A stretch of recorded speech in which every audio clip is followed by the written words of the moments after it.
Mesmo em um ano conturbado por causa da pandemia, o Ministério da Infraestrutura entregou 86 obras em 2020.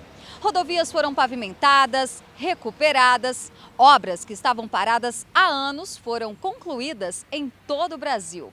Para se ter uma ideia do impacto dessas obras, o preço do frete agropecuário já caiu 11%, trazendo mais competitividade para as nossas exportações.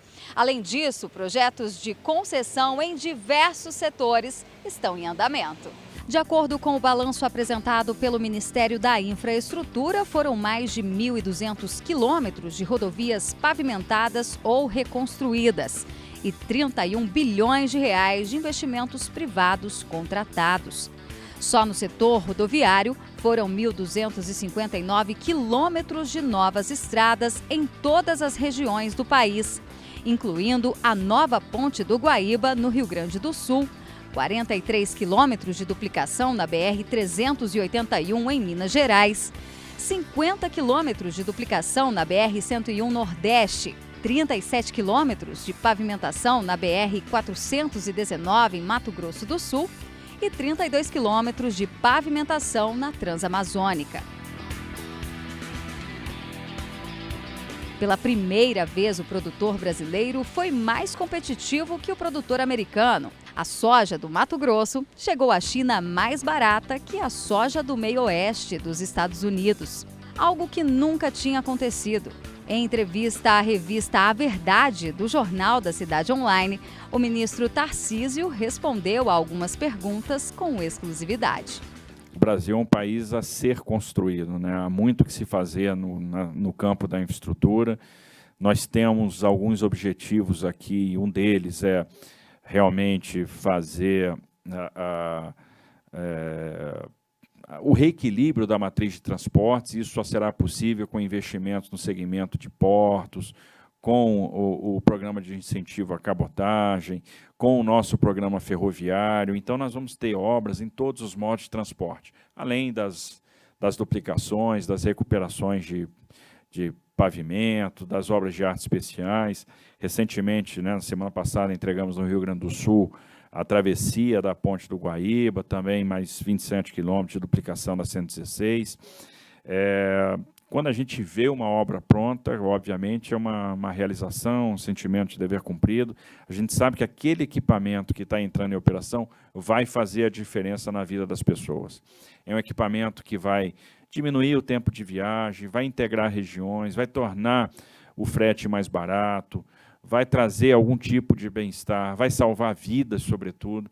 Então, observe, por exemplo, como foi bom entregar a 163 Pará. Os caminhoneiros ficavam ali atolados, às vezes, 10 dias parados, sem poder prosseguir, né, com companheiros parados no meio do atoleiro, fazendo poucas viagens por mês, e, de repente, a gente vai lá, pavimenta aquele segmento, enfrenta os desafios que a região amazônica impunha, e consegue estabelecer o fluxo, né? Termina a pavimentação, a gente sabe que o caminhoneiro não vai mais ficar atolado, que ele vai chegar no porto, ele vai cumprir o seu agendamento, a sua programação, e o reflexo no frete foi imediato.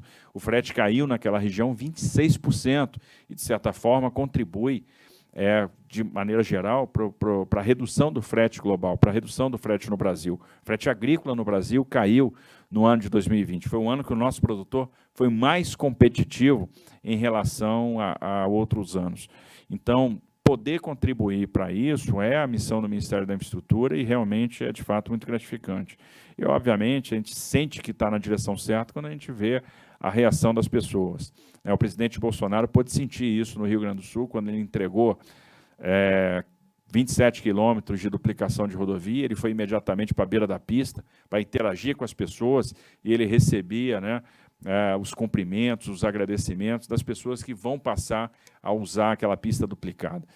Quantos sonhos são conectados por essas obras, quantas vidas são poupadas, quantos destinos são mudados quando a gente consegue, de fato, cumprir a missão, entregar uma obra que vai fazer a diferença para o nosso país, para a vida das pessoas. Então, realmente é gratificante. A eficiência portuária também trouxe resultados positivos. A partir da indicação de diretores de perfil técnico, houve aumento significativo nas receitas e redução de custos, com destaque para a SPA, Codesa e CDP, que registraram aumento de faturamento de 75%, 1.282% e 265%, respectivamente, entre janeiro e setembro, comparado ao mesmo período de 2018.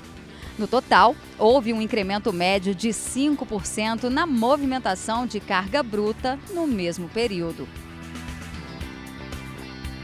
A ampliação foi concluída nos aeroportos de Foz do Iguaçu, Fortaleza e Campo Grande.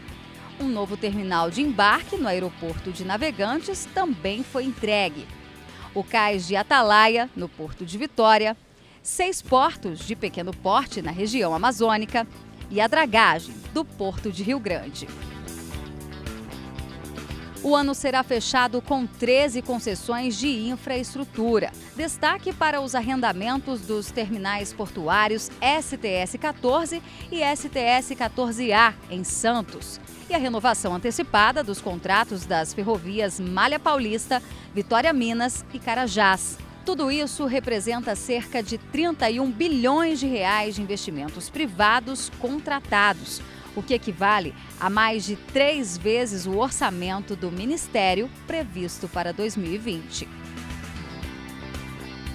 O novo Código de Trânsito Brasileiro, que entra em vigor em abril, vai desburocratizar e simplificar processos e reduzir custos. Alguns deles já diminuíram, como a taxa junto ao Detran para transferência de veículo por meio de revendedoras, que caiu em média de R$ 160 para R$ 40. Também ficaram mais baratos o CRLV e a placa de trânsito, sem contar os custos com a renovação de carteira de habilitação, que terá sua validade prolongada. E no setor aéreo, foi extinta a taxa de $18 nos embarques internacionais, o que deve atrair a entrada de companhias low cost nesses voos. Outro ponto importante apresentado neste balanço é o corte de gastos com prédios alugados. Só este ano, a economia foi de 11,6 milhões de reais com o encerramento do contrato de aluguel de um prédio que abrigava 2 secretarias.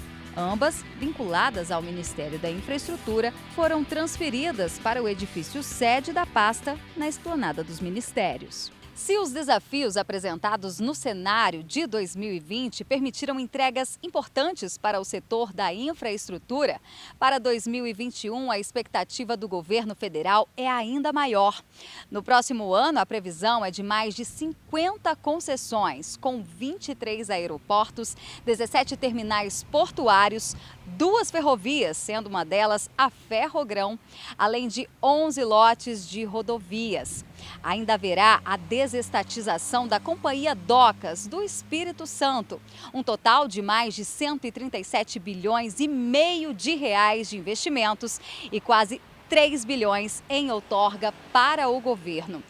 Esse é o resultado de uma equipe que tem trabalhado incansavelmente para entregar as obras que o Brasil precisa. Eu sou Berenice Leite, direto de Brasília, para a TV Jornal da Cidade Online.